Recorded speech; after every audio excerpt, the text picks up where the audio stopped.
Bonjour à tous. Dans cette vidéo, ça y est, enfin, je peux vous dire que j'ai lu un peu des livres de ma pile de livres à lire que je vous avais présenté. Je vais vous remettre la vidéo en haut vers cette fameuse pile de livres qui parle de l'éducation.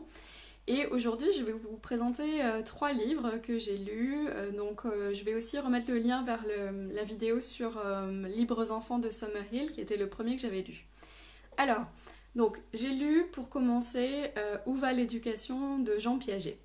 Donc ça, c'était un petit peu le livre que j'avais pris complètement au hasard. Alors, en fait, pour être tout à fait honnête, je les ai un peu tous pris complètement au hasard. Mais celui-là, c'était vraiment, je pense, l'intrus de ma pile, puisque tous sont quand même plutôt centrés autour de l'éducation libre, les nouvelles méthodes éducatives. En fait, là, pas vraiment. Je m'en doutais, hein, mais c'est confirmé. Donc, c'est un tout petit livre chez Folio qui fait 116 pages, mais en fait, à l'intérieur, il y a deux essais. Et Où va l'éducation, donc l'essai qui donne le titre à ce livre, il fait une trentaine de pages seulement. Il a été écrit en 1971 et en fait Piaget l'a écrit pour la commission de l'UNESCO qui s'intéresse à l'éducation. Donc il faut savoir que pendant 40 ans, il avait été président d'un bureau dédié au développement et à l'éducation à l'UNESCO et jusqu'en 68.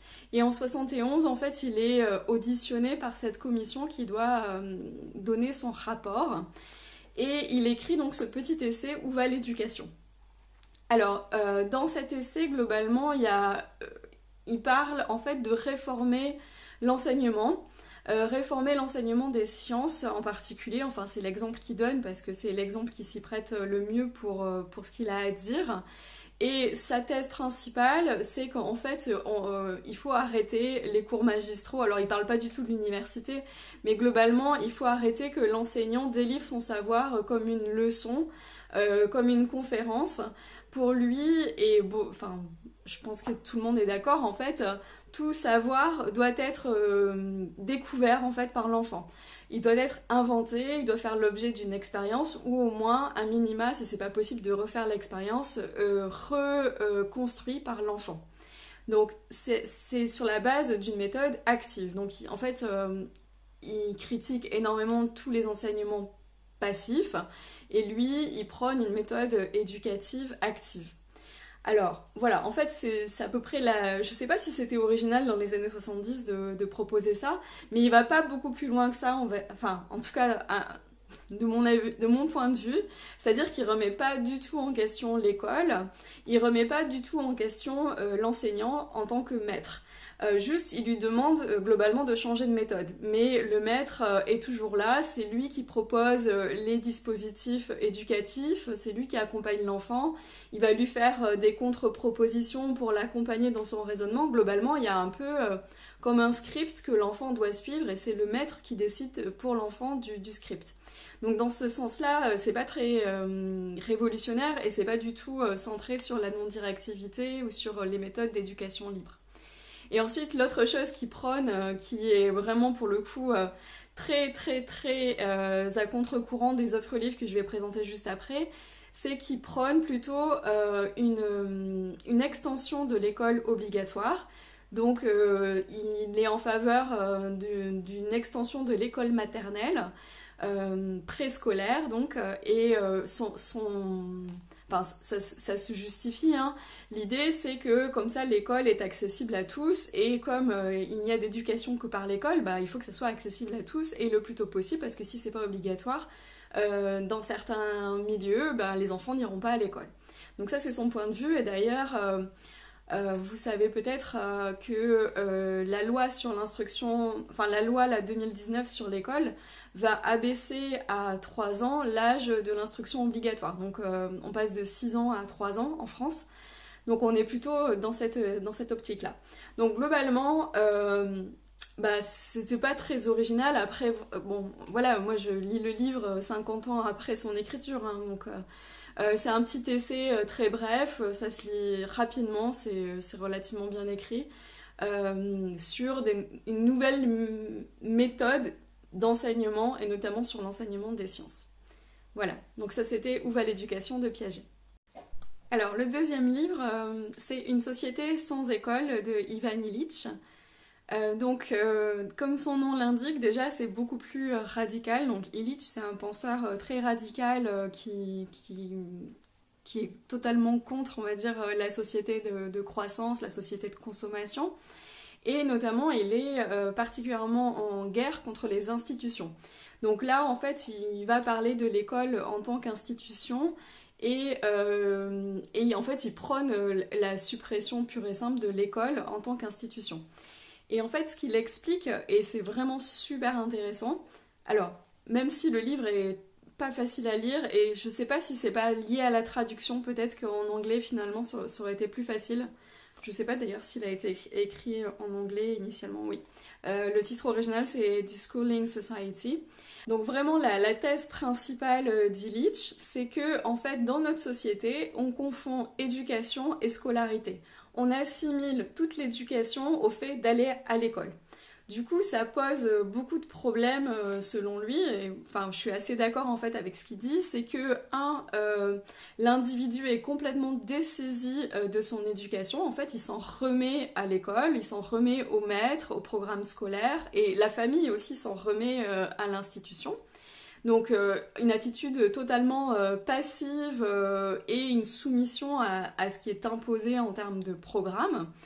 Ensuite, ça veut dire que tous les apprentissages de savoir ou toute l'éducation qui se ferait en dehors de l'école, en fait, elle n'a aucune valeur, voire même elle est potentiellement suspecte. Si vous apprenez, je sais pas, les maths en dehors de l'école, ben c'est louche. Toutes les éducations à la maison, l'éducation en famille, les éducations alternatives, ben, en fait, sont taxées de suspicion, hein. Donc ça c'est la conséquence en fait du fait que dans notre esprit et dans comment fonctionne notre société, l'éducation bah, c'est l'école et c'est tout. Et ensuite, la dernière conséquence, enfin il y a d'autres conséquences, mais une des conséquences principales, c'est aussi que bah, si on échoue à l'école, ça veut dire qu'en fait on est stupide, quoi. C'est l'échec dans les apprentissages, l'échec de l'éducation, alors qu'en fait c'est juste l'échec à l'école, et l'école c'est qu'une petite partie de ce qui est normalement l'éducation. Et en plus, comme c'est un système qui s'auto-entretient parce que l'école est un prérequis pour aller plus loin à l'école, qui elle-même est un prérequis pour rentrer sur le marché du travail, que la plupart des emplois sont soumis à des exigences de diplôme, du coup, en fait, bah, d'échouer à l'école, bah, ça a des conséquences assez catastrophiques, alors que sur le reste de la vie, en fait, alors que ça ne devrait peut-être pas être le cas. Aussi, ce que défend Illich, c'est que l'école en tant qu'institution, elle est au service de la société de consommation industrielle dans laquelle nous vivons. Et il parle en fait, lui, de pré-aliénation de l'individu à l'école par ces fameux programmes scolaires, par cette fameuse obéissance qui est due, par le fait qu'on est dans cette course effrénée au diplôme. Donc ça nous propose des valeurs en fait qui vont induire de la consommation. Et aussi ce qu'il dit, et qui est très intéressant, c'est que l'école en fait elle est en contradiction même avec les principes qu'elle est censée nous faire acquérir. C'est-à-dire que si on part du postulat, et même Piaget, je sais pas si juste avant, il est d'accord avec ça en fait, en disant que tout savoir ne peut être construit que personnellement. En fait, l'école, elle fait pas ça du tout, quoi.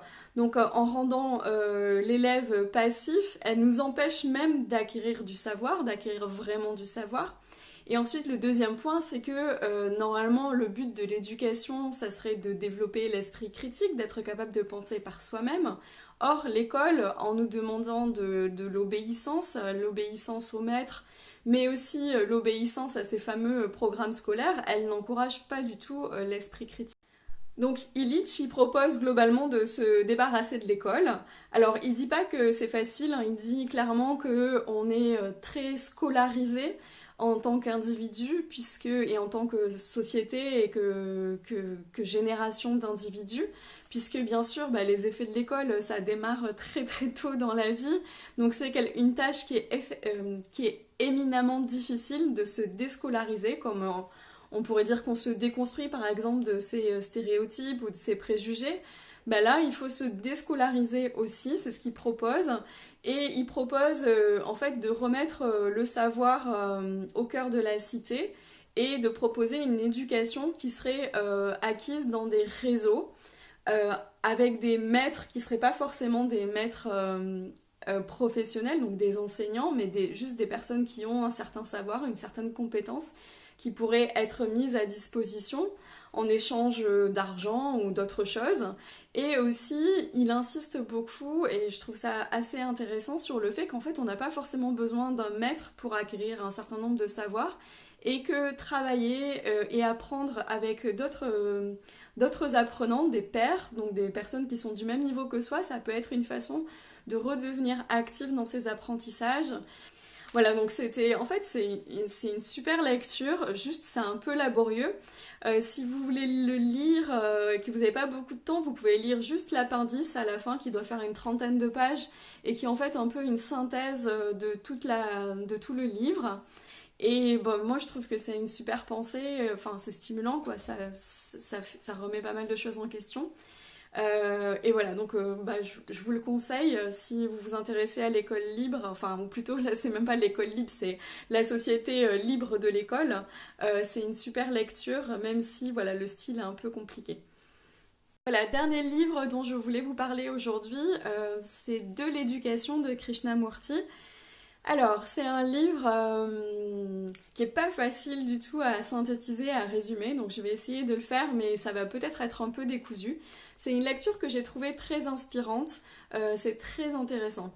Euh, alors, je dois quand même dire, je l'ai lu un peu en diagonale, la deuxième partie, parce que j'avais pas beaucoup de temps et parce que c'était quand même assez redondant par passage, mais c'est quand même une lecture ouais, inspirante, c'est vraiment le mot.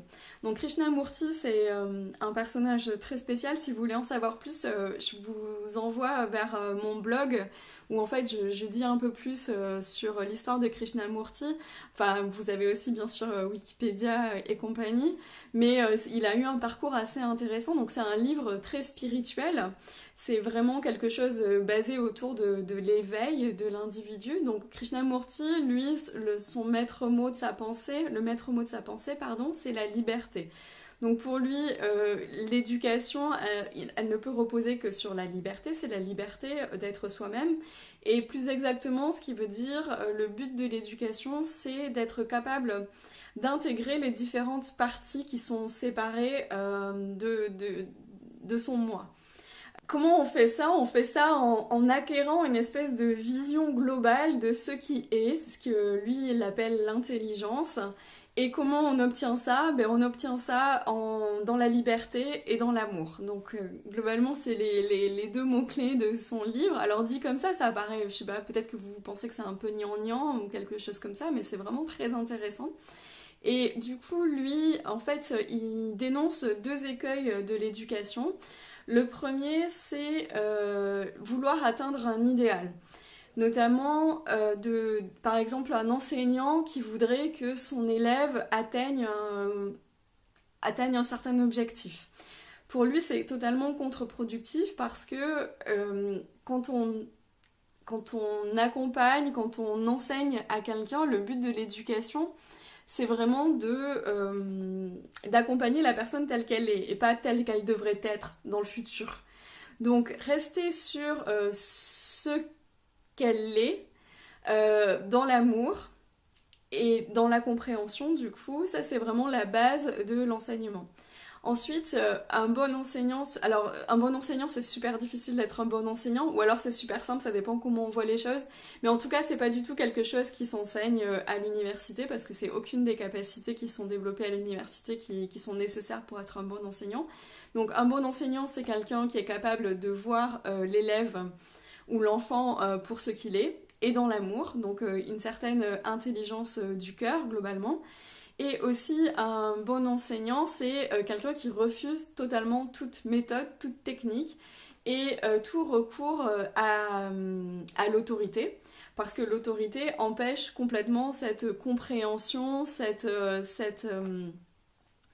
amour en fait qui est nécessaire pour l'intégration de l'être.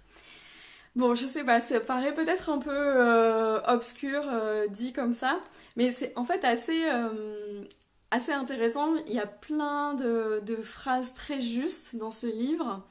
J'en ai mis plein là dans mon blog là si vous voulez aller voir.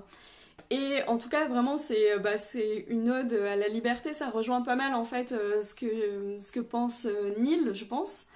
Et alors, j'ai pas encore présenté, j'ai pas encore lu les livres de Rogers sur l'éducation, mais je pense que ça rejoint aussi beaucoup la vision de Rogers autour de la liberté et de la compréhension de l'autre, de l'empathie, de l'amour porté à l'enfant.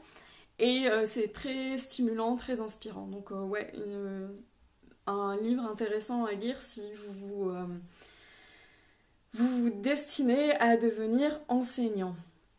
Voilà, donc il reste encore pas mal de livres sur ma pile. Je vais voir ce que je peux faire. L'été là touche un peu à sa fin. J'ai aussi plein d'autres projets en cours, donc je suis pas sûre d'arriver au bout, mais on va essayer.